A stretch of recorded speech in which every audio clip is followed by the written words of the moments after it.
कुंज बिहारी जय राधा माधव। तो ब्रास कम करो, आवाज हरे जय राधा माधव कुंज बिहारी राधा माधव बिहारी जय गोपी जन वल्लभ गिरिवरधारी जय जन वल्लभ गिरिवरधारी जय गोपी जन वल्लभ गिरिवरधारी जन वल्लभ वरधारी यशोदानंदन जन रंजन रंजन यशोदानंदन व्रजन रंजन यशोदानंदन व्रजन रंजन यमुना तीरावनचारी तीरावनचारी जय राधा माधव कुंज बिहारी जय राधा माधव कुंज बिहारी हरे कृष्णा कृष्णा कृष्णा हरे हरे हरे राम राम राम हरे हरे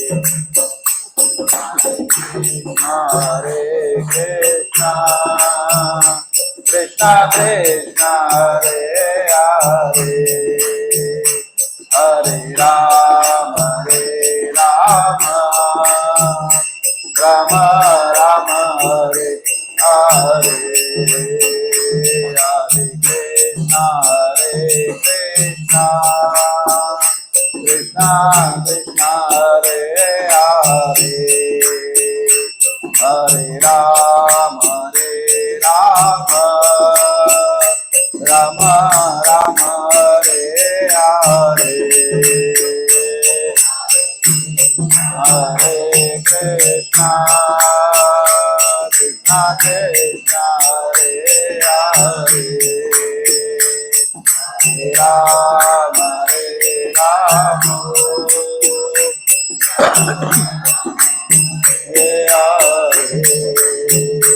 जय जगन्नाथ बलदेव जय सुभद्रा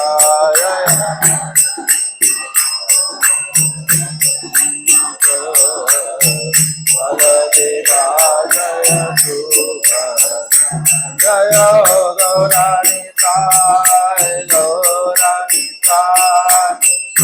गौरानिताय जय गौरानिताय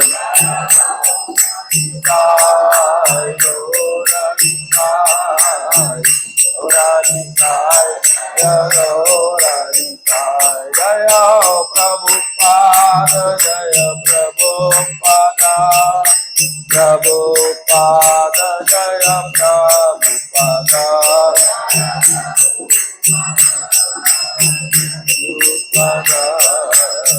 प्रभुपाद जय प्रभुपाद निताय गौर हरि बोल हरि बोल निताय गौर हरि बोल हरि बोल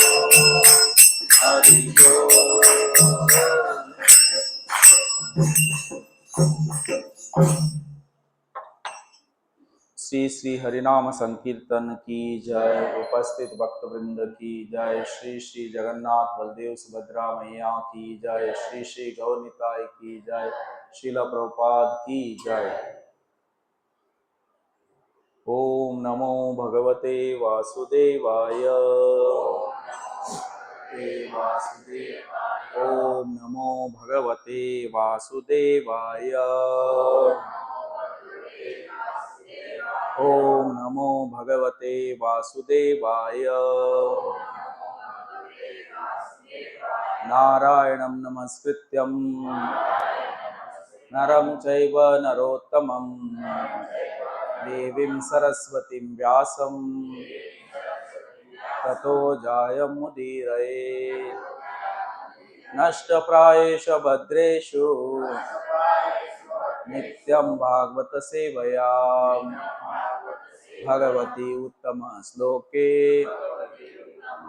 भक्तिर्भवती नैष्टिकी। कृष्णाय वासुदेवाय देवकी नंदनाय च नंदगोपकुमाराय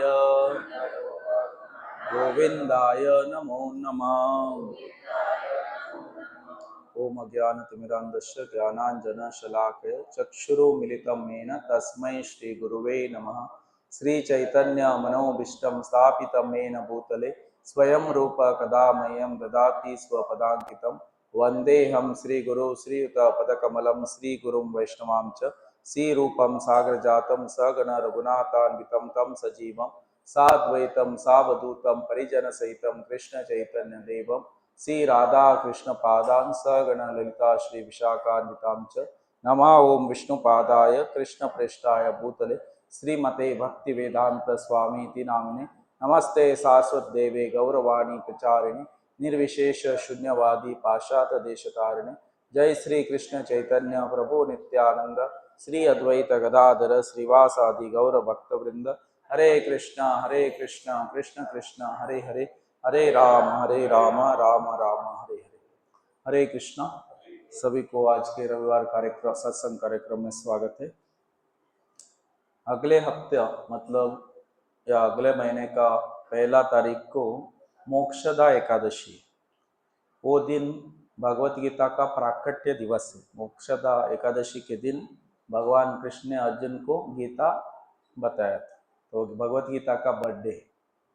तो आज हम थोड़ा भगवत गीता के बारे में चर्चा करेंगे। तो ऐसे बहुत सारे शास्त्र है, जैसे कि इधर बताया गया है, वेदे रामायण चैव पुराणे भारता तथा आदिवंत च मध्ये च हरिम सर्वत्र गीयते। पुराण है पहला, वैदिक वेद है, 4 वेद है, बाद में रामायण है, च एव पुराण और साथ साथ पुराण है, 18 पुराण है, और भारते मतलब महाभारत तथा इन सब में क्या है, आदि अंते च मध्य च, इसके शुरुआत में, इसके अंत में, इसके मध्य में एक ही चीज है, क्या है वो, हरि सर्वत्र गीयते, हरि का गुणगान या हरि के बारे में गुण गाया गया है। तो ऐसे ये जो भगवत गीता है वो महाभारत में आता है। तो महाभारत के भीष्म पर्व के इसमें ये भगवत गीता का जो 18 अध्याय है उसमें आता है। तो ये महाभारत का एक भाग है। तो इसमें एक मतलब ये सब बहुत ही महत्वपूर्ण शास्त्र है। तो सारे शास्त्रों का जो सार है ये भगवत गीता है। तो ऐसे बताया जाता है, सारे जो शास्त्र एक गाय के समान है, और गाय का जो दूध है ना वो उसका क्या है, सार है। तो ये गीतामृत, दुग्धम गीतामृत, दूध, ये भगवत गीता भी दूध के समान है। दूध पीने से मनुष्य को पोषण मिलता है, और जितना पिएंगे उतना पोषण मिलता है। लेकिन दूध ज्यादा पिया तो पेट गड़बड़ होता है, लेकिन ये दूध कितना पिएगा उतना आध्यात्मिक पोषण मिलता है, इससे कुछ गड़बड़ होने वाला नहीं है। उसका नया नया अर्थ आपको समझ में आएगा। तो इसको बहुत आचार्यों ने अपने कमेंट्री तात्पर्य दिए हैं। तो इसको जितना भगवत गीता आप समझोगे उतना आपको आध्यात्मिक शक्ति और पोषण मिलेगा। तो तो आज हम पूरा भगवत गीता का महिमा क्या है उसको बताएंगे। जितना भी वैदिक शास्त्र है ना, ये भगवान के श्वास से आता है। इसको निश्वासित वाणी कहते हैं। हाँ, भगवान जब श्वास लेते हैं सारे वेद प्रकट हो जाते हैं। हाँ, जो गंगा जल है भगवान के चरण से निकलता है। हाँ, चरण मतलब भगवान के पैर पैर या चरणों से निकलता है और वो तीनों लोगों को पवित्र करता है। उसी प्रकार ये क्या है, जो भगवत गीता है वो भी भगवान के मुख से निकलता है। भगवान का चरण, भगवान का मुख या कोई शरीर का अंग उतना ही शक्तिशाली है, उसमें कुछ भेद नहीं है। अंगानि यश्च सकलेन्द्रिय वृत्ति मंती। हाँ, एक अंग दूसरे अंग का कार्य कर सकता है, तो हर एक अंग में इतना शक्ति है। तो ये भगवान के मुख से एक गीता निकला है। हाँ, चैतन्य चरितामृत में बताया गया है, जगत रक्षा हेतु अर्जुन लक्ष्य करिया, अर्जुन लक्ष्य करिया जगत रक्षा हेतु गीता उपदेश दिया। हाँ, जगत पूरा विश्व की रक्षा के लिए अर्जुन को माध्यम बनाकर भगवान कृष्ण ने एक गीता का उपदेश दिया है। एक गीता का उपदेश सिर्फ अर्जुन के लिए नहीं है, पूरा विश्व के लिए है। हाँ, तो इस प्रकार गीता का उपदेश दिया है। और ऐसे सुंदर सुंदर श्लोक आते हैं जिसमें गीता की महिमा बताया गया है। तो शंकराचार्य जी अपने एक भजन में भज गोविंदम में गाते हैं, भगवत गीता किंचित दीता गंगा जल अपि कणिक पीता सक्रद एन मुरारी समचर्चा क्रियते तस्य यमेन न चर्चा। तो अगर आप ये तीन चीज करोगे तो यम आपके बारे में सोचेगा नहीं, यमराज। तो क्या क्या है, थोड़ा थोड़ा किंचित भगवत गीता हर दिन पढ़ना। भगवत गीता किंचित दीता, किंचित मतलब स्वल्प, किंचित थोड़ा थोड़ा अगर भगवत गीता आप पढ़ोगे। दूसरा चीज है गंगा जल अप कणिक पीता, थोड़ा एक कणी गंगा जल पिएंगे तो हर दिन चरणामृत मिलता है, वो भी भगवान के चरण से आता है, वो भी गंगा जल ही है।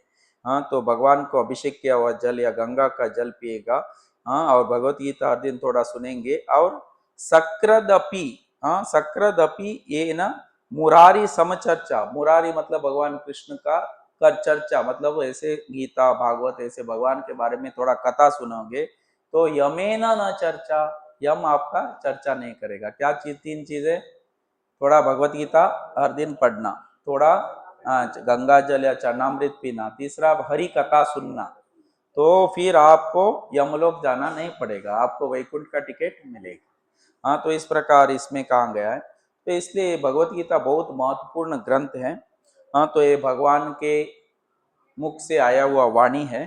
तो आज हम भगवत गीता का महिमा सुनेंगे। तो एक ब्राह्मण हुआ करता था, जो हर दिन भगवत गीता का पाठ करता था। तो बहुत गरीब था, कहाँ भी आप सुनोगे नहीं ब्राह्मण बहुत अमीर था करके, ब्राह्मण मतलब गरीब ही रहते। हाँ, सुदामा ब्राह्मण वो भी गरीब था। हाँ, तो इधर लिखा है एक बहुत गरीब ब्राह्मण था। हाँ, उसका वो अपने पत्नी के साथ उसका कुटीर में झोपड़ी में रहा करता था, और लेकिन वो हर दिन भगवत गीता पढ़ता था। और ब्राह्मण का कार्य है पठन पाठन यजन याजन दान प्रतिग्रहण। तो शास्त्र पढ़ना, दूसरों को शास्त्र सिखाना, यज्ञ करना और यज्ञ करने को सिखाना, और बाद में दान लेना और दान को फिर बांटना। तो उसका कार्य था, वो हर दिन हर दो चार घर जाकर भिक्षा मांगता था और भिक्षा मांगकर अपना जीवन चलाया करता था। तो एक दिन ऐसे भगवत गीता पढ़ते पढ़ते उन्होंने भगवत गीता के 9वें अध्याय में एक श्लोक आता है, अनन्या चिंतयन्तो माम ये जन पर उपासते तेषां भी नित्य युक्ता नाम योग क्षेम वहाम्य अहम। उधर लिखा है जो मेरा अनन्य चिंता करता, अनन्या चिंतयन्तो माम, माम मतलब मेरा, भगवान कृष्ण बोल रहे, ये जन पर उपासते, इस प्रकार मेरा उपासना करता है, तेषाम सतत युक्ता नाम, वो सतत मेरे इसमें युक्त है, मेरे बारे में चिंता में मेरे भजन करते रहा है, उस व्यक्ति के लिए योग क्षेम, उसको जो जरूरत है, उसका जो नीड्स है आवश्यकताएं है और जो उसके पास है उसका मैं रक्षण करता हूँ और जो जरूरत है उसको मैं प्रोवाइड करता हूँ, मैं सप्लाई करता हूँ। जब ये लाइन उसने पढ़ा, योग क्षेम वहां अहम, हम मतलब मैं लाके देता हूँ उसको जो भी जरूरत है, तो उसको हजम नहीं हुआ। कैसे भगवान मुझे लाके दे सकते हैं? किसी के द्वारा दे सकते हैं लेकिन खुद लाके देते इधर बोल रहे हैं। तो उसने अपना लाल पेन लिया और इस लाइन भगवत गीता का इस लाइन को कट कर दिया, योग क्षेम वाम्यम, ऐसा नहीं हो सकता। हाँ, तो ये गलत है। तो ऐसा लिखा और फिर वो गया स्नान करने को। हाँ, नदी में जाके स्नान किया और उसका हर दिन की तरह वो भिक्षा मांगने के लिए वो चला गया। तो उस दिन जब वो ब्राह्मण भिक्षा मांगने के लिए गया था, तो उसको कहाँ भी भिक्षा नहीं मिला। जिस एक घर में गया तो बोलने लगे कि आज हमारे घर में कोई गुजर गए हैं, तो इसलिए हम भिक्षा नहीं दे सकते।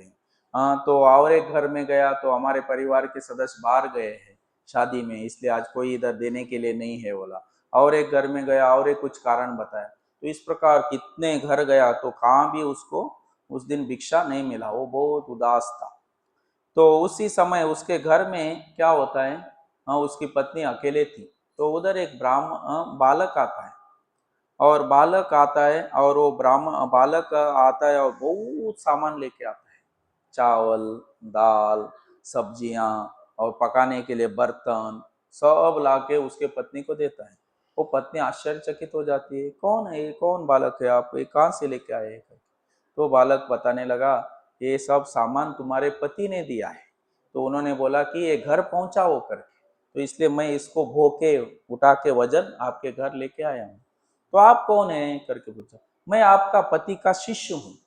हाँ, तो मेरे गुरुजी है और मैं उनका शिष्य हूँ, तो ये सामान आपके घर पहुंचाने को दिया है करके। तो वो माता जी बोलने लगी, हमारा पति का कोई शिष्य है ही नहीं, तो आपके कहाँ कब शिष्य बने करके बोले, नहीं नहीं मैं उनका शिष्य हूँ बताने लगे। तो लेकिन मैं धीरे धीरे लेके जा रहा था सामान, आपके पति को थोड़ा क्रोध आया, उन्होंने मेरे को चाबुक से मारा। ये देखो, उसने अपना कुर्ता उठा के दिखाया, देखो ऐसा माँ ये आया है। हाँ, तो इसलिए आप ये सब सामान जल्दी जल्दी स्वीकार करो, हाँ करके बोला। तो माता जी को थोड़ा अजीब लगा, ये पति कभी का ऐसा गुस्सा नहीं करते, किसी को मारते नहीं, आज एक ऐसे इस प्रकार व्यवहार किया।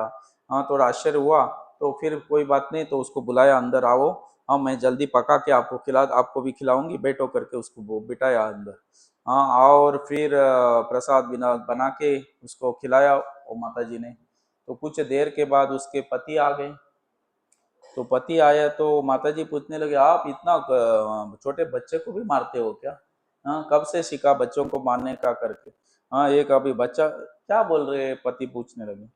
नहीं नहीं, एक बच्चा लड़का आया था, वो बोल रहा था कि मैं आपका शिष्य हूँ और आपको सामान जल्दी लेके नहीं जा रहा है करके आपने उसको मारा। हाँ, तो ऐसे बोला। उसको कुछ समझ में नहीं आया, क्या बोल रही है करके, मेरा कोई शिष्य है नहीं, किसको मारा मैंने, मैं किसी को मारा नहीं करके बोला। फिर वो प्रसाद लिया और फिर भगवत गीता पढ़ने के लिए गया। फिर नवम अध्याय को खोला और वो श्लोक पर उसने जहाँ लाल लाइन मारा था, लाल लाइन उड़ गया, लाल लाइन नहीं था। तब उसको समझ में आया, जो लड़का आया था वो कृष्ण था, सामान लेके आया। मैं कृष्ण के शब्दों पर विश्वास नहीं था, इसलिए मैंने इस शब्द को काट दिया। तो फिर वो सब उसको समझ में आया और फिर वो पत्नी को बोलने लगा, आप बहुत भाग्यवान हो कि आपको कृष्ण का दर्शन हुआ और कृष्ण को खिलाया भी आपने। लेकिन मैं हर दिन भगवत गीता पढ़ता हूँ, लेकिन भगवान के शब्द में मुझे विश्वास नहीं, इसलिए मुझे भगवान का दर्शन भी नहीं हुआ। तो इस प्रकार ये भगवत गीता का कोई भी शब्द है ना, उस पर हमको पूर्ण विश्वास होना चाहिए। ऐसा नहीं कि आधा समझना, आधा पर विश्वास, आधा न विश्वास, ऐसा इस प्रकार नहीं। तो भगवान जो भी लिखा है, बताया है, वो 100% करेक्ट है। तो इस प्रकार भगवान जो भी आवश्यकता है वो प्रोवाइड करते हैं, और जो आवश्यक आपके पास है उसकी रक्षा, योग और क्षेम, क्षेम मतलब आप रक्षणा करेंगे, और जो है आपके पास उसको, जो नहीं है, जो आवश्यक है उसको देंगे, और जो आपके पास है उसका वो रक्षण करेंगे, ऐसे गीता में उन्होंने कहा। तो इसलिए इस पर हमको पूर्ण विश्वास होना चाहिए। हाँ, तो ब्राह्मण बहुत अपना आपको कोसने लगा और अपने पत्नी का गुणगान करने लगा कि आप कितना भाग्यशाली है कि आपको भगवान का दर्शन हो गया। तो इस प्रकार भगवान कृष्ण और भगवान की जो वाणी गीता के रूप में है उसमें कोई अंतर नहीं है। तो भगवान ही अपना शास्त्र के रूप में या गीता के रूप में प्रकट हुए हैं और इस प्रकार ये गीता का उपदेश दिया। इसलिए गीता में भगवान स्वयं कहते हैं, यह शास्त्र विधि उत्सर्ज वर्तते काम कारकम न च सिद्धि अवाप्नोति न सुखम न पराम गतिम। यह शास्त्र विधि, जो शास्त्र में बताया गया नियमों को उत्सृज, उत्सृज मतलब आप उसको पालन न करते हो, वर्तते काम कारकम, अपने मन के मतानुसार चलोगे, तो आपको न सिद्धिम, तो परिपक्वता या परिपूर्णता को प्राप्त नहीं कर सकते, न सिद्धिम अवाप्नोति, आपको परिपक्वता नहीं होगा, न सुखम, इस संसार में आप सुखी नहीं रह पाओगे और अगले जीवन में भी आपको पराम गति नहीं मिलेगी।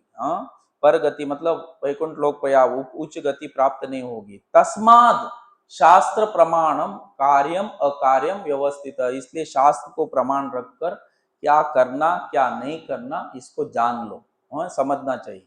तो इस प्रकार इसलिए भगवत गीता को यथारूप हमको समझना चाहिए और इसको जीवन में पालन करना है। तो योग क्षेम भगवान बहुत ख्याल रखते हैं।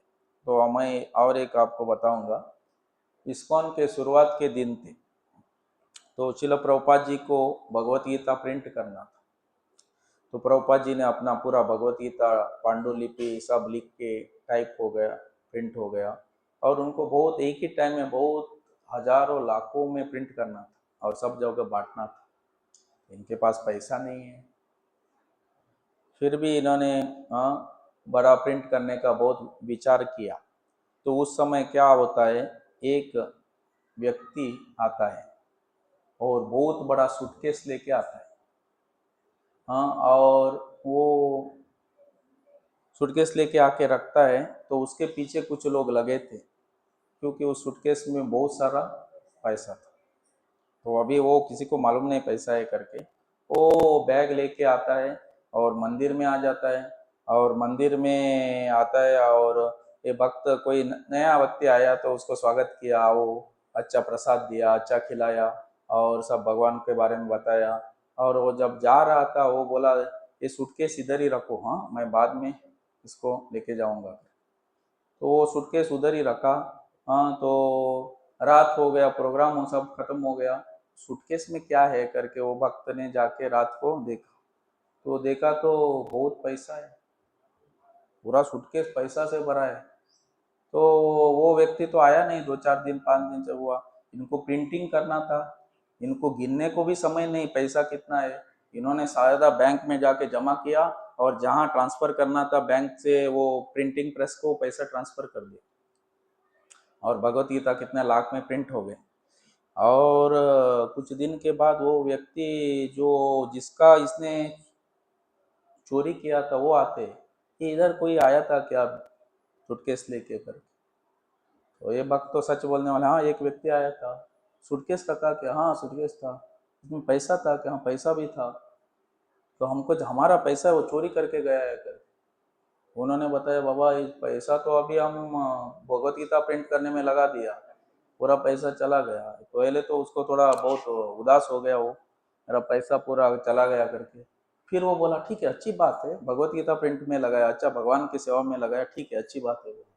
और वो पूरा पूरा पैसा लेके गए। इस प्रकार भगवत गीता विदेश में प्रिंट हुई। तब भगवान की योजना से चल रहा है, ये सच घटना है, ये काम प्रिंट नहीं किया है, किसी भक्त ने बताया मुझे। तो इस प्रकार से मतलब प्रभुपाद जी का ये आंदोलन चलाने के लिए पूरा भगवान के पीछे हाथ था, भगवान ने ये सब कराया है। तो इस प्रकार पैसा आया और इनके पास कहाँ विदेश जाने के बाद पैसा था। इस प्रकार ये भगवत गीता पहले बहुत लाखों में कॉपी प्रिंट हुआ। तो इसलिए इधर भगवान बताते, योग क्षेम वहाम अहम, तुमको जो भी जरूरत है और जो तुम्हारे पास है दोनों की मैं रक्षा करता हूँ। जो जरूरत है वो मैं सप्लाई करूंगा और जो है उसकी मैं रक्षा करूंगा। LIC वालों ने इधर से वो लिए उठाया, योग क्षेम वहाम यहम, कहाँ से उठाया वो, ये भगवत गीता का वाक्य है, समझ रहे। तो सब लोग भगवत गीता का से सब उठा रहे। तो ये सब LIC वाले आपको रक्षण नहीं कर सकते, लेकिन ये कहाँ से, भगवान कृष्ण असल में आपका योगक्षेम कर सकते हैं। तो इस प्रकार ये भगवत गीता का ये है। तो अभी मैं भगवत गीता का ये एक स्टोरी आपको बताया, तो मैं इसकी महा महिमा बताऊंगा। तो ऋषि लोग प्रश्न पूछ रहे हैं, गीतश्च चैव महात्मा यतवत् सुतो मे वद पूर नारद नारायण क्षेत्रे व्यासेन मुनिनोदितम। तो ये ऋषि लोग सुत गोस्वामी को बताते, क्या पूछते, गीतश्चैव महात्म्यम, ये भगवत गीता का महात्म्य तो आप हमको बताइए। नारायण क्षेत्र तो व्यासदेव ने जो बताया है इसको आप हमको सुनाइए करके। तो तब सुत गोस्वामी कहते, भद्रम भगवत गीता पृष्ठम यद्यचि गुप्त ततम परम शक्यते केन तत्वक्तम गीता महात्म्य उचितम। तो वो कहते कि आपने बहुत अच्छा प्रश्न पूछा है, भद्रम भगवत भागवत भगवत पृष्ठम, तो आपने इस महान ग्रंथ के बारे में पूछा है, जो दिव्य ग्रंथ है, तो इसके जो गुह्य ज्ञान है, गीता महात्म्य मैं आपको अभी बताऊंगा। कृष्णो जनति वै सम्यक किंचित कुंती सुत फलम व्यासो पुत्रम व जनकवल्य तत मितल। मतलब इसको भगवान कृष्ण ने कुंती सुत, कुंती तो कुंती का जो पुत्र है, तो मतलब कौन, अर्जुन को बताया। व्यासदेव, सुखदेव गोस्वामी, जनक जानवैक्य और अन्य ऋषि जैसे जनक लोग ये सब जानते हैं। अन्य सर्वत्र श्रुतवा, और अन्य सारे लोग इसको उनसे सुना है, और मैंने भी जो सुना है मैं अभी आपको बताऊंगा। तो सर्व उपनिषदो गावो दोग्धा गोपाल नंदन पार्थ वत्स सुधीर भोक्ता दुग्धम गीतामृत महत्। सर्व उपनिषद, जितने भी उपनिषद शास्त्र है वो गाय के समान है न। सर्व उपनिषदों गावो, गावो मतलब गाय, दुग्ध गोपाल नंदन, गाय का दूध निकालने वाला कौन है, गोपाल नंदन मतलब भगवान कृष्ण। और दूध पीने वाला वत्स, बछड़ा कौन है, पार्थ वत्स, पार्थ गाय का बच्चा है। सिर्फ गाय के बच्चे के लिए दूध नहीं रहता है, दूध प्रचुर मात्रा में रहता है। वो किसके लिए, बाकी सुधीर भोक्ता, जो सुधीर बुद्धिमंत लोग है उनके लिए भी है। दुग्धम गीतामृत महत, ये गीता का अमृत है, जो गाय के बछड़े को और साथ साथ जो बुद्धिमान लोगों के लिए। तो गीता का ज्ञान सबके लिए है। और ये दूध पीने से क्या होगा, हमारा अमृत या गीतामृत, गीता रूपी अमृत पीने से हमारा जो आध्यात्मिक बल बढ़ते रहेगा। जितना पिएंगे उतना हमको ये एनलाइटनमेंट या प्रकाशित ज्ञान प्रकाश होगा। तो इसलिए वो अभी वो बताते हैं कि समय मैं भगवान कृष्ण को नमस्कार करता हूँ, जो अर्जुन के रथ पर विराजमान है, और वो क्या कर रहे हैं, सार्थयम अर्जुन शोदो कुर्वन् गीतामृत ददु लोकत्रयोपकारया तस्मै कृष्णत्मने नमः। लोकत्रय उपकार, तीनों लोगों का उपकार के लिए वो गीता का ज्ञान बांटने जा रहे हैं। कौन, भगवान कृष्ण। तो इस प्रकार अभी वो गीता की महिमा बता रहे। संसार सागरम घोरम तत्रतुम इच्छन्ति यो नरा गीता नवम संसदस्य परम यति सुखेन स। ये संसार सागर में जो मनुष्य गिरा है, संसार सागर घोरम तत्रतुम इच्छति यो नर, मतलब इस संसार, घोर संसार से जो मुक्त होना चाहता है उसको क्या करना चाहिए, गीता नवम संसदस्य, मतलब भगवत गीता का रूपी नाव पर बैठ के निकलना। मतलब भगवत गीता को समझेंगे तो वो हमको इस संसार से पार करेगा। भगवत गीता इधर एक नाव की तरह है और ये नाव हमको ये भवसागर से पार करेगा। तो इस प्रकार से तो ये संसार बहुत बड़ा जटिल है। संसार सागरात पुत्र मित्र ग्रह अंगना। तो ये संसार सागर में हम पुत्र मित्र ग्रह अंगन में फंसे हुए, तो इस संसार से हमको बाहर निकलता है ये भगवत गीता, और ये भगवत गीता नाव के समान है। गीता ज्ञानम श्रुतम नत्व सदैव सदैवभ्यस्य योगत मोक्ष इच्छन्ति मुदात्म यति बलक हर्षतम। तो जो जो इस संसार से तो भव सागर से मुक्त होना चाहता है, तो उसको भगवत गीता को सुनना पड़ेगा। अगर वो भगवत गीता को नहीं सुनेगा तो क्या होगा, इस संसार से भव सागर से मुक्त नहीं हो सकता। उसको एक बालक के समान माना गया जो सिर्फ हंस रहा है। बालक हशतम, जो ऐसा मूर्ख व्यक्ति जो गीता को सुनता नहीं या गीता का जो बुद्धि विद्या को या ज्ञान को सुनता नहीं, वो बालक के समान है। यह शृण्वति पठति स्व एव गीता शास्त्रम अहर्निशम न ते वै मनुष्य नेह देव रूप समान संशय।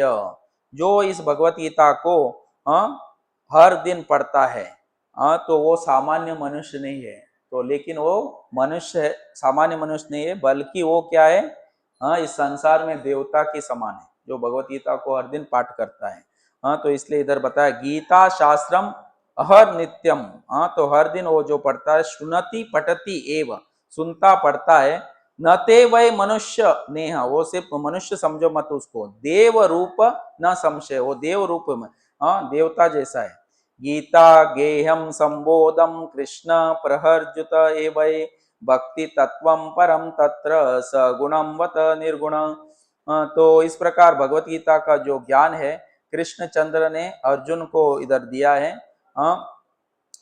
तो इसको जो पढ़ेगा इस भगवत गीता को, जिसमें 18 अध्याय है, जो 18 सीढ़ी के स्टेप्स के समान है। सीढ़ी में स्टेप रहता है ना, क्या बोलते हैं उसको, सीढ़ी जो है उसमें एक स्टेप दो स्टेप ऐसे। सो सो सोप नष्ट दशैर सोप अष्टदशैरेवं भुक्ति मुक्ति समुच्चत्रित। तो जो भगवत गीता का जो 18 जो स्टेप्स 18 अध्याय है, जो क्या है, तो धीरे धीरे भुक्ति मुक्ति से ऊपर उठाकर आपको क्या करता है, शुद्ध भक्ति प्रदान करता है। प्रेम भक्ति आदि कर्मसु, भगवान के प्रति प्रेम भक्ति देता है। तो इस प्रकार ये भगवत गीता का एक के बाद एक वो गुणगान करते जा रहे हैं। सदुर्गीतांबसी स्थानम संसार मलनाशनम श्रद्धाहीनश्च तत्कार्यम हस्ति स्थानम मृते तत।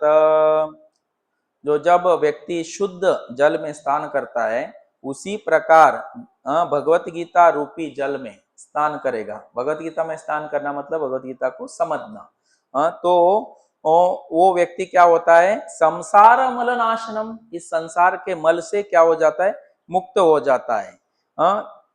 और लेकिन जिसको इस भगवत गीता सुनने के बाद भी श्रद्धा नहीं है, तो वैसा व्यक्ति का स्नान हाथी स्नान के समान है। हाथी स्नान क्या है, हाथी जाता है नदी में और अच्छी तरह से अपने सूंड से पानी लेता है, अपने शरीर पे डालता है, और फिर स्नान होके बाहर आता है, फिर मट्टी में आकर लोटपोट कर लेते हैं। तो ऐसा स्नान का कुछ लाभ है क्या, इसको हाथी स्नान कहते हैं। तो स्नान करना, लेकिन उसमें फिर मट्टी आकर शरीर के ऊपर डालना, मतलब भगवत गीता सुनना लेकिन उसमें विश्वास नहीं है, उसको श्रद्धा नहीं है। तो ऐसा वो क्या है, हाथी स्नान के समान है। गीतस्य च न जनति पठनम नैव पठनम न पठनम स एव मनुष्य लोके मोग कर्म करो भवेत।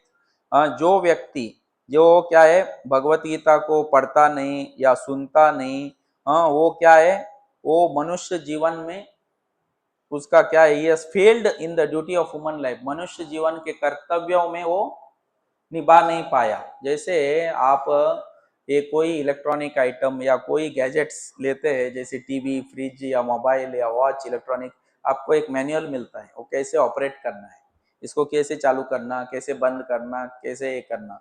उसी प्रकार ये लाइफ मैनुअल है, जीवन कैसे चलाना चाहिए। तो वो भगवत गीता हमको सिखाता है। तो इस प्रकार भगवत गीता बहुत महत्वपूर्ण है। अगर कोई इसको नहीं समझा तो उसका मनुष्य जीवन व्यर्थ है। मोग कर्म करो भवेत, मोग मतलब मोह में हो, ऐसा उसका कार्य है। तस्माद् गीतम न जानति नद न नधम तत्परो जना धिक्तस्य मनुष्य देहम विज्ञम कुलशीलतम। तो ऐसे अज्ञान में जो है उसको धिक्कार है, शर्म की बात है। मानव शरीर प्राप्त हुआ लेकिन उसने गीता को समझा नहीं।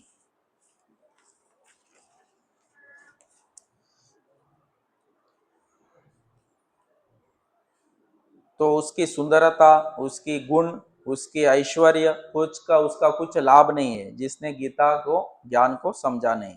गीता शास्त्रम न जानती, तो अगर इस प्रकार भगवत गीता को समझा नहीं तो उसका क्या है, उसका जो किया हुआ कर्म, धन, दान सब व्यर्थ है। तो इसलिए गीता बहुत महत्वपूर्ण है। तो अभी इस प्रकार अनेक श्लोकों में वो गीता का महिमा का वर्णन करते हैं। तो उसके बाद अगर जो व्यक्ति अभी गीता को हर दिन पढ़ता है उसके बारे में बता रहे हैं। तस्मा धर्ममयी गीतम सर्व ज्ञान प्रयोजिक सर्वशास्त्र सारभूत विशुद्ध स विषयते। तो ये जो गीता है वो क्या है, सारम ज्ञानम, सारे शास्त्र का, सारे ज्ञान का सार है। सर्वशास्त्र सारम, तो ये सब शास्त्रों का सार है। तो इसलिए इसको हर दिन पढ़ना चाहिए। और जो इस प्रकार से गीता को पढ़ता है उस वो क्या है, यो अदिते विष्णु पर्वहे गीतम श्री हरि वासरे स्वप्नम जाग्रत चलनम तिष्टम शत्रुबीर न स हियते। मतलब जो भगवत गीता को रेगुलरली पढ़ता है, विशेष करके उत्सव के समय, या भगवान के प्राकट्य के समय, मतलब एकादशी के दिन, जन्माष्टमी के दिन, हरिवासरे मतलब एकादशी दिन, और ऑन फास्टिंग डेज, उपवास के दिन, विशेष करके एकादशी के दिन, ऐसे व्यक्ति जागृत अवस्था में या चलते फिरते उसको कोई दुश्मन हरा नहीं सकता। कौन सा भी स्थिति में उसको कोई शत्रु भी न स हियते, हियते मतलब उसको हरा नहीं सकते। तो अभी भगवत गीता शालिग्राम शिलायाम व देव घरे शिवालये तीर्थ नद्याम पठेत गीतम शुभ सुभज्ञम लभते ध्रुवम। मतलब जो भगवत गीता शालिग्राम के सामने पढ़ता है, भगवान के मंदिर में मरता है, शिव मतलब शिव जी के मंदिर, शिवालय मतलब शिव जी के मंदिर में पढ़ता है, या भगवान के मंदिर में पढ़ता है, या कोई तीर्थ स्थान में पढ़ता है, या नदी के तट पे पढ़ता है, तो उसको क्या अर्थ है, सौभाग्यम लभते ध्रुवम, उसका सौभाग्य खुल जाता है, भाग्य, उसका भाग्य खुल जाता है। देवकी नंदन कृष्ण गीता पठे तुष्यति यथा न वेदैर दानेर यज्ञ तीर्थ व्रताभि। तो भगवान कृष्ण इधर बता रहे हैं, जो भगवत गीता को पढ़ता है उससे भगवान कृष्ण क्या हो जाता है, तुष्ट, संतुष्ट हो जाता है। न कि बहुत सारे तपस्या व व्रत दान से, इस जो करने से, गीता पढ़ने से ज्यादा प्रसन्न हो जाते हैं। गीता जब भगवत गीता पढ़ते हैं, गीताधीत च एनापि भक्ति भावेन चेतसा वेद शास्त्र पुराणादि तेनाधीति सर्वस। सो सिर्फ भगवत गीता को भक्ति भाव से पढ़ने से क्या होता है, अन्य सारे शास्त्र पढ़ने का भी आपको लाभ मिलता है, क्योंकि ये भगवान के मुख से डायरेक्ट आया हुआ वाणी है। योगस्थाने सिद्धपीठे शिलाग्रे सत्प्रसव च यज्ञे च विष्णु भक्त पटम सिद्धम परम। मतलब हाईएस्ट जो लाभ मनुष्य को मिलता है वो भगवत गीता पर ध्यान करने से या पूजा करने से, तो साधु संगों लोगों का संग करने से वो भगवत गीता पढ़ने से हमको वही लाभ मिलता है। तो हर दिन जो भगवत गीता को पढ़ता है, गीता पठे च या श्रवणम यह करोति दिने दिने कर्वतो विजिमेद्यम कृतस्तेन स दक्षिणे। तो इधर बताया गया है कि जो भगवत गीता को रेगुलरली पढ़ता है, हाँ, तो परफॉर्मेंस उसने सारे प्रकार के यज्ञ जैसे अश्वमेध, ये सारे कर लिए। तो इस प्रकार ये गीता का बहुत महिमा है। इसके बाद और एक दो चार श्लोकों में वो कितना ऐसा पूर्ण गीता नहीं, थोड़ा पढ़ा तो भी हमको वैसा ही लाभ मिलता है। हाँ, तो अभी वो बताएंगे, पटे समर्थम संपूर्णे तद अर्धम पठेत अचरेत ततो गोदानजम पुण्यम लभेत नात्र संशय। मतलब अगर कोई पूर्ण नहीं पढ़ सकता संपूर्ण, तो अर्ध पठेत, आधा पढ़ सकते हैं। आधा पढ़ा तो भी उसको विदाउट डाउट तो उसको बहुत दान करने का, जैसे गोदान, इतना भी लाभ मिलता है। गीतामृत एकम पादम च श्लोकम अर्धयम एव च संस्कृतम त्यक्त्वा जनो देहम प्राप्ति। मतलब अगर कोई मरते समय भगवत गीता को पढ़ता है, तो पूर्ण एक श्लोक पढ़ता है, पूरा नहीं पढ़ सकता तो आधा पढ़ता है। वन चैप्टर आधा भी नहीं पढ़ता, एक अध्याय भी पढ़ता है, एक अध्याय भी नहीं पढ़ सकता तो एक श्लोक पढ़ता है, तो वो क्या होता है, परम गति, वो परम धाम को प्राप्त होता है, तो भगवत गीता को श्लोक पढ़ने से। तो इस प्रकार ये भगवत गीता का बहुत महिमा है।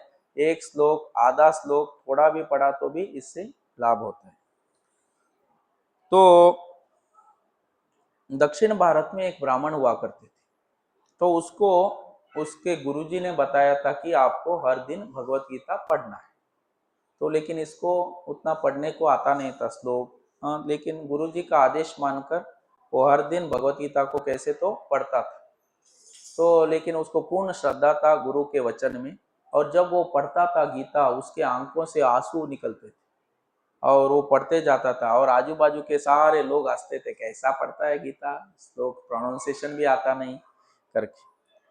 तो फिर चैतन्य महाप्रभु जब दक्षिण भारत गए, तो उनको ये ब्राह्मण दिखा, वो गीता पढ़ रहा है, और जब पढ़ता है उसके आंखों से आंसू आ रहा है।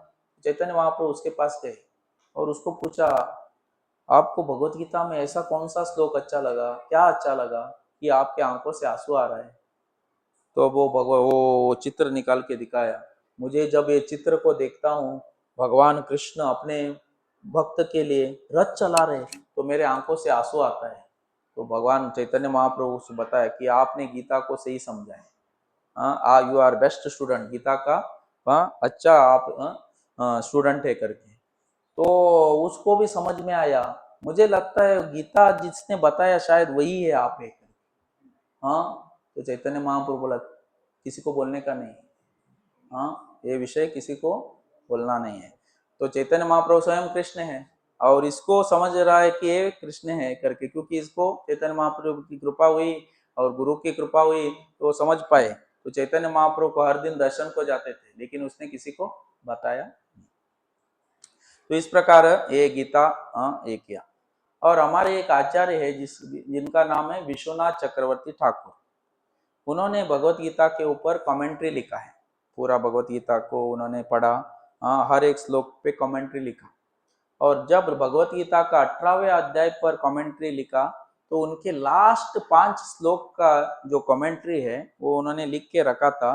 तो रात को चूहा आके, वो 2 पेज का फुल कमेंट्री था, वो चूहा लेके गया, और चूहा ने उसको कुछ तो नष्ट खा लिया, गायब हो गया।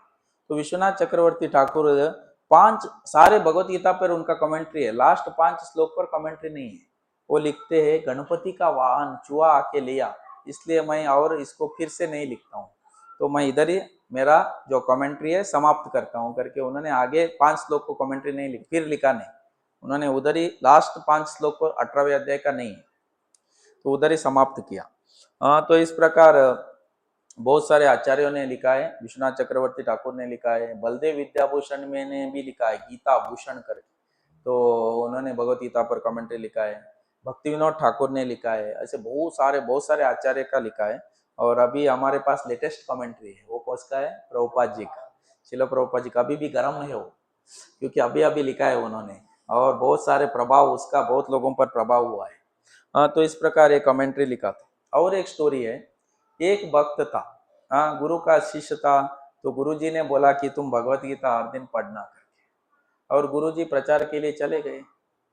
और कई साल के बाद अब गुरुजी वापस आए, और शिष्य है लेकिन बहुत सारा परिवार, फैमिली, बच्चे सब है। गुरुजी बोले, अरे तुमको भगवत गीता पढ़ने को बोला था, तुम क्या करके बैठा था? हाँ, तो मैंने, गुरुजी ये भगवत गीता का प्रभाव है। बोला, हाँ? बोला गुरुजी, क्या हुआ पूछा। तो वो बोलने लगा, मैं भगवत गीता हर दिन पढ़ता था, लेकिन क्या करे, चूहा आके भगवत गीता खाता है। तो चूहा आता है, इसलिए मैं क्या किया, चूहा से बचने के लिए एक बिल्ली ला के, तो बिल्ली चूहा को खा लिया, तो चूहा से बच गया, तो भगवत गीता बच गया। तो मैं भगवत गीता पढ़ ही रहा था, लेकिन बिल्ली रोती रहती है, तो बिल्ली को दूध पिलाना पड़ा। तो किसी ने बोला कि गाय रखो, तो मैं गाय लेके आया, और अभी बिल्ली को गाय का दूध मिलता, बिल्ली संतुष्ट। तो गाय तो रोती रहती है, उसको भी घास चाहिए, उसका सेवा, गोबर निकालना है, दूध निकालना है। मैं भगवत गीता पढ़ूंगा क्या, अगर दूध निकालते बैठूंगा? तो किसी ने बोला शादी कर लो करके, तो इसलिए मैं शादी भी कर लिया। तो अभी गाय का सेवा पत्नी करती है, और ये है, अभी शादी हो गया तो बच्चे हो गए, तो इसलिए एक भगवत गीता का पढ़ने का परिणाम है करके बोल रहे हैं। हाँ, तो इस प्रकार गीता पढ़ना नहीं है। हाँ, तो गीता को ठीक ठाक समझना है, यथारूप, हाँ, जैसे अर्जुन ने भगवत गीता को समझा, उस प्रकार से हमको समझना है। तो अभी मैं आप लोगों को एक गीता महात्म्य से और एक सुंदर कथा बताऊंगा। तो पार्वती जी भगवान कृष्ण शिव जी को पूछती है, हाँ, तो आप तो सब जानते हैं, तो मुझे थोड़ा गीता की महिमा बताओ करके। हाँ, तब जब वो इस प्रकार से पूछती है, तो भगवान शिव जी पार्वती को बताते हैं, जो मैंने ये गीता की महिमा है, भगवान विष्णु ने लक्ष्मी को बताया था। हाँ, तो मैं वो आपको बताऊंगी। तो भगवान, एक बार भगवान विष्णु अनंत शेष पर सोए थे, हाँ, और वो अपनी योग निद्रा में थे। हाँ, तो लक्ष्मी पूछती है, आप क्या सोच रहे हैं करके। तो भगवान कृष्ण बताने लगे, विष्णु बताने लगे, मैं, मेरी शक्ति किस प्रकार से इस संसार में कार्य कर रहे, वो देखकर मैं भी आश्चर्य हूँ। हाँ, भगवान कृष्ण की शक्ति है। हाँ, तो भगवान कृष्ण की शक्ति सब कुछ कार्य कर रहे हैं। हाँ, तो ये सब मैं देखकर आश्चर्यचकित हूँ करके बोलने लगे। तो ऐसा क्या है, हाँ, आप आश्चर्य हो रहे हो, तो आप वो बताइए करके। तब वो ये भगवत गीता की महिमा वो बताने लगे। तो भगवान कृष्ण, अभी विष्णु बता रहे हैं, जो भगवत गीता का पहले 5 अध्याय है, हाँ, तो वे मेरे 5 सर के समान है, और जो आगे के 10 अध्याय है, तो मेरे वो 10 भुजाएं हैं, और 16वें अध्याय जो है मेरे पेट के समान है, और 17 और 18वें अध्याय है मेरे चरण के समान है। तो इस प्रकार भगवत गीता मेरे से अभिन्न है। हाँ, तो इस प्रकार भगवान बताने लगे। हाँ, और इसको जो पढ़ता है, हाँ, इसका एक श्लोक, आधा श्लोक, या थोड़ा पाव श्लोक थोड़ा भी पढ़ता है, उसको ऐसी गति प्राप्त होगी जो सुशर्मा को प्राप्त हुआ। तो लक्ष्मी पूछती, सुशर्मा को क्या प्राप्त हुआ करके, सुशर्मा को क्या गति प्राप्त हुई, हाँ, करके वो पूछती। तब वो विष्णु, भगवान विष्णु कथा सुनाते हैं। सुशर्मा नामक एक, हाँ, व्यक्ति था जो बहुत पापी था। हाँ, तो हालांकि वो ब्राह्मण कुल में जन्म लिया था, तो लेकिन वो बहुत पाप करता था, उसको कोई वैदिक ज्ञान का कोई ज्ञान नहीं था। वो शिकार करता था, चोरी करता था, डाका करता था, इस प्रकार से अनेक प्रकार से वो पाप करता था। हाँ, और वो अपना जीवन चलाता था। तो एक दिन इसी प्रकार वो किसी के बगीचे से कुछ पत्ते चोरी कर रहा था। हाँ, तब उसको, हाँ, और उसको जाकर बाजार में बेचता था। तो जब इस प्रकार से वो कर रहा था, और वो क्या करता था, उस पैसे से शराब पीता था, मांस खाता था, ऐसे उसने जीवन चला गया। तो एक दिन ये मूर्ख सुशर्मा इस प्रकार से पत्ते जब चोरी कर रहा था, तो एक सर्प आकर उसको डस देता है, और ये सुशर्मा मर जाता है। जब वो मर जाता है तो उसके पाप के मतानुसार उसको अनेक नरकों में जाना पड़ता है, और उसके बाद उसको एक बैल का शरीर मिलता है, वो बैल बन जाता है। और जब बैल बन जाता है, इस बैल को एक महाकंजूस व्यक्ति खरीदता है, और ये बैल से बहुत काम कराता है। ऐसे लगभग 7-8 साल जाता है, और ये बैल बहुत वजन वजन अपना बैलगाड़ी में उठाता है। और एक दिन वो इतना, ये कंजूस व्यक्ति ने इतना सामान भरा कि बैल चल ही नहीं पाया, उधर ही वो गिर गया। तो जब वो बैल रास्ते पे रोड पे गिर गया, तो वो चलने की कोई शक्ति नहीं थी। तो सारे लोग उसको देखकर बहुत दुखी हो गए, और सब लोग बोलने लगे, अगर जीवन में मैं कुछ कुछ पुण्य कर्म किया है तो मैं इस बैल को अर्पण करता हूँ, करके एक व्यक्ति ने बोला।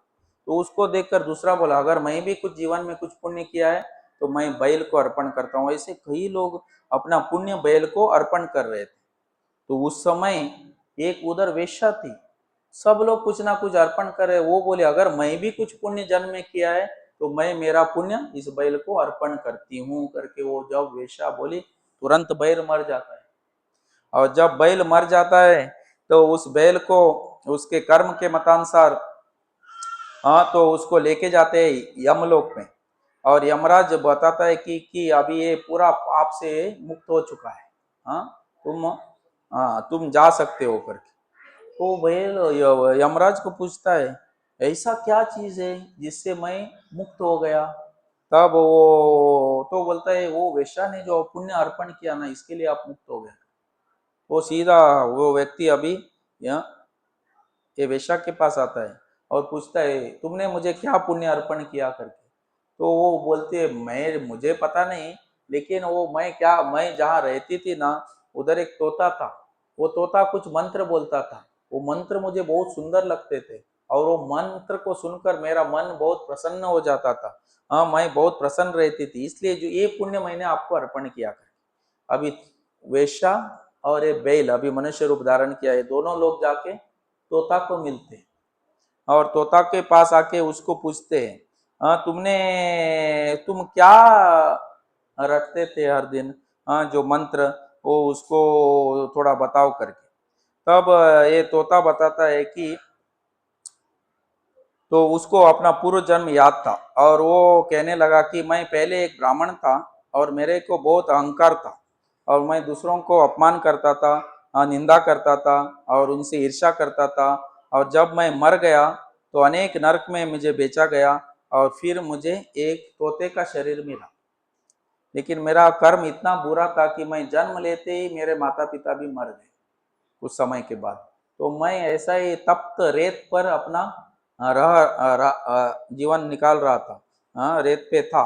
तो एक साधु उधर से जा रहे थे, साधु ने मुझे देखा, मुझे उठाया और अपने आश्रम लेके गया, और उसके आश्रम में एक ये था क्या, पिंजरा, पिंजरा में मुझे रखा। और साधु के आश्रम में बहुत सारे बच्चे थे, उन सारे बच्चों को वो क्या पढ़ा रहा था, भगवत गीता पढ़ा रहा था। तो मैं भगवत गीता का पहला अध्याय वो पढ़ाता था, और वो बच्चे उसको पाठ कर बोलते थे, और उसको सुनकर मैं भगवत गीता का पहले अध्याय पाठ किया, या श्लोक, कुछ श्लोकों को मैंने पाठ किया, और वो श्लोक मैं हर दिन बोलता था। कौन बोला? तोता। हाँ, तो इसको सुनकर वो वेश्या का मन प्रसन्न हुआ। वेश्या का मन प्रसन्न होने से उसने अपना पुण्य अर्पण किया बैल को। तो मतलब भगवत गीता का पढ़ने का लाभ, तो इस प्रकार से भगवत गीता का पहले अध्याय पढ़ने का लाभ किसको मिला? वो बैल को मिला, वेश्या को मिला, तोता को मिला। ये तीनों लोग बाद में भगवत गीता का अध्याय, पहला अध्याय अच्छी तरह से पढ़ने लगे, और वो तीनों लोग भगवान के धाम को प्राप्त किए। तो कहने का अर्थ है कि भगवत गीता का हर एक चैप्टर, हर एक अध्याय, हर एक श्लोक इतना महत्वपूर्ण है। तो इसको समझने से, पढ़ने से व्यक्ति क्या है, इस संसार से मुक्त हो सकता है। अपना वास्तविक स्थिति, मैं शरीर नहीं हूँ, मैं आत्मा हूँ, वो समझ सकता है।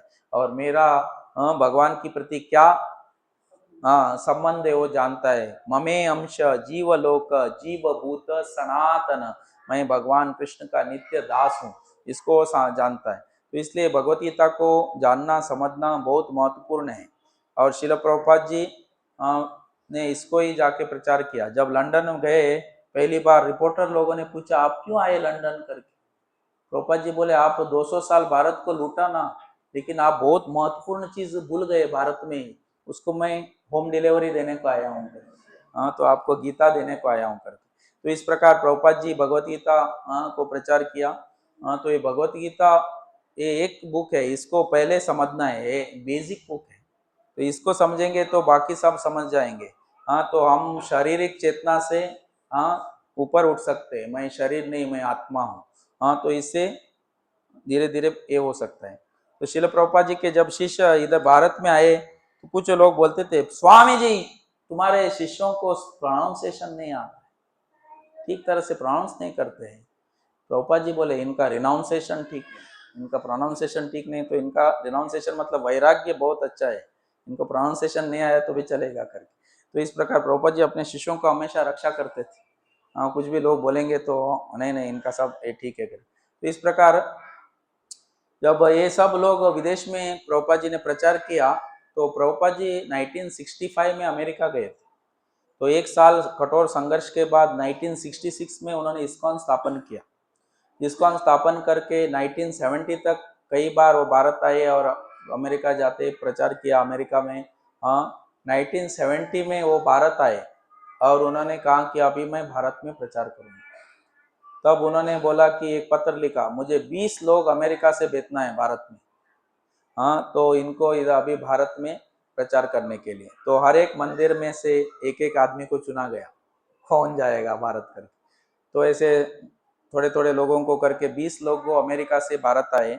तो फिर उनको मुंबई में वो रहे और फिर उधर हर दिन लोग संकीर्तन को निकलते थे। हर दिन सुबह शाम 3-4 घंटा कीर्तन करते थे। और इस प्रकार धीरे धीरे धीरे वो प्रभुपाद जी ने भारत में प्रचार किया, समझ रहे हैं। हाँ, तो प्रभुपाद जी ने पहले 40 साल प्रयत्न किया इधर, प्रयत्न ना 1922 से लेकर 1966 तक, हाँ 65 तक। तो 40 साल में इधर एक ही भक्त बना, कोई भक्त बन नहीं रहा है। तो प्रभुपाद सोचा कि विदेश जाके विदेशों को प्रचार करके उनको लेके आएंगे तो हाँ कुछ असर होगा। सब लोग विदेशों का नकल करना, अमेरिका का नकल करना चाहते, तो इसलिए प्रभुपाद जी पहले अमेरिका गए तो उधर भक्त बनाया और उनको इधर लेके आए। और जब ये लोग प्रवचन देंगे, ये लोग श्लोक बोलेंगे तो भारतीय लोग आश्चर्य हो जाते और इनको देखकर ये लोग क्या हो गए, धीरे धीरे धीरे हाँ अपना ही संस्कृति स्वीकार किया। तो इस प्रकार कभी कभी क्या है, बाहर का लोगों को सब फॉरेन का अच्छा लगता है। तो प्रभुपाद जी ने ये टैक्टिस प्रभुपाद जी का चला। तो फिर ये 20 लोगों को लेकर सब जगह प्रचार शुरू किया। मुंबई गए, मुंबई में प्रोग्राम किया, क्रॉस मैदान में 20,000 लोग 30,000 लोग आते थे, तो उधर प्रवचन देते थे। तो उसके बाद प्रभुपाद जी को इलाहाबाद और कलकत्ता गए, कलकत्ता में किया। तो उसके बाद किसी ने दिल्ली में बुलाया, दिल्ली में भी पेंडल किया। तो दिल्ली से जा रहे थे तो किसी ने बोला हाँ इधर भी थोड़ा आप लोग रहिए और इधर प्रचार किए करके। तो प्रभुपाद जी श्याम सुंदर को बोले तो आप इधर ही उतर जाओ और इधर प्रचार करो। बोला मैं अकेला क्या करूंगा, ठीक है और 1-2 लोगों को ले लो, 3 लोग आप दिल्ली उतर जाओ करके। तो ऐसे करके एक एक जगह हाँ उनको दिया। हाँ, लेकिन प्रभुपाद जी 70 साल के थे और ये लोग 20 साल के थे, सबका उम्र 20-25 के अंदर के थे, लेकिन उनको पूर्ण प्रभुपाद जी पर श्रद्धा था, विश्वास था। हाँ, तो और जो भी वो करते बोलते थे वो करने को तैयार थे। हाँ, ये श्याम सुंदर प्रभु जो प्रभुपाद जी के शिष्य है और उनकी पत्नी मालती देवी, ये लोगों ने मुंबई में बड़ा बड़ा पंडाल प्रोग्राम किया। तो गिरिराज महाराज आगे चलकर महाराज बने तो वो पुस्तक वितरण करते थे, मैगजीन बैक टू गॉडेड। तो जब वो ऐसा पुस्तक वितरण करते थे तो वो क्या करते थे, अमेरिका से थे वो, अमेरिका में जब लोग ऐसे दिखाते थे थोड़ा पढ़ते थे फिर पैसा दे के लेके जाते थे। जब भारत में उन्होंने ऐसा पुस्तक वितरण का मैगजीन दिखाया, लोग देखते थे और लेके जाते थे, पैसा नहीं देते थे। तो बाद में एक भक्त ने बताया उनको, देखो आपको क्या करना चाहिए, इनको ना एक होल मारना चाहिए हाँ मैगजीन को, और इसको एक रस्सी बांधना है और रस्सी बांध के दिखाना उनको, ऐसा ऐसा देखना है करके आपको करके। हाँ, फिर उन्होंने वो मैगजीन को होल किया और उसको एक रस्सी बांध के टेबल के पैर को बांध के रखा, जो भी आता है आपको देखो करके, नहीं तो ये क्या है फुकट लेके जाने का आदत है। हाँ, तो इस प्रकार ये सब किया उन लोगों ने। तो इस प्रकार से मतलब हाँ वो लोग प्रचार किया।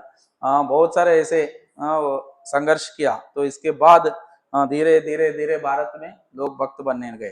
तो इस प्रकार ये भगवत गीता बहुत ही महत्वपूर्ण है। और प्रभुपाद जी बताते हैं, कलकत्ता में एक व्यक्ति था, वो हर दिन जलेबी बनाता था और शुद्ध देशी घी में बनाता था, और उसका रेट थोड़ा हाई था क्योंकि वो शुद्ध घी का था, लेकिन उसका जलेबी फास्ट खाली होता था क्योंकि वो एकदम टॉप क्वालिटी का था।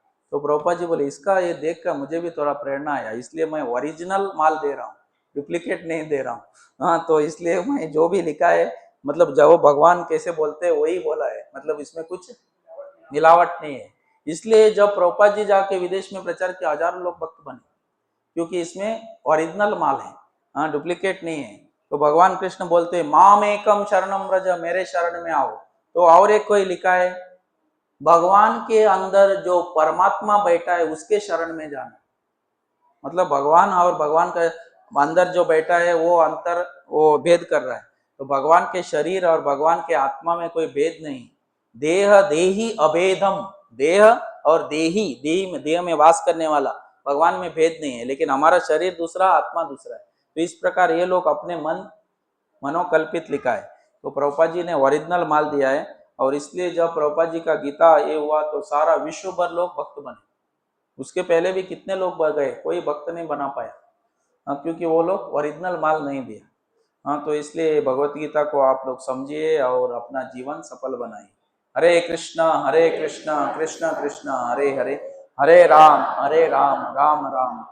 तो 18वें अध्याय में बताया गया है, जो भगवत गीता को कृष्ण स्वयं बोलते हैं, ये मेरा गीता ज्ञान जो दूसरों को देता है वो सबसे प्रिय है मुझे। जो भगवत गीता का ज्ञान दूसरों को बांटता है वो मुझे सबसे प्रिय है। और भगवान कहते हैं, जो ये गीता को हर दिन अभ्यास करता है वो बुद्धि से मेरा पूजा करता है।